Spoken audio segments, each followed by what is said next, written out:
গরিব মায়ের গরিব ছেলে দাঁড়িয়েছিল রোডের পাশে। ওইখান দিয়ে এক বড় লোকের ছেলে বাইক নিয়ে চলছে। সে বলছে, ভাই একটু আস্তে চালাও, কেন এত তাড়াহুড়া?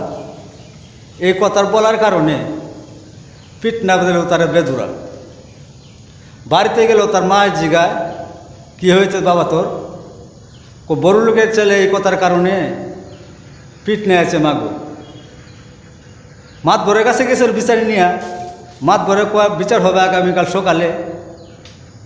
রাত পোয়াবের আগে দেয় বড় লোকের ছেলে চলে যায় মাত ভরে বাড়িতে। 1000 টাকার নোট মাত ভরে পকেটে দিয়ে ভরিয়ে 1000 টাকা পাই আমার বোন হইল অনেক খুশি। আর এই গরিব মায়ের গরিব সন্তানটাই পরের দিন সকালে হয়ে গেল দোষী। এই হইল নিষ্ঠুর দুনিয়া, কি বলবে কাকে?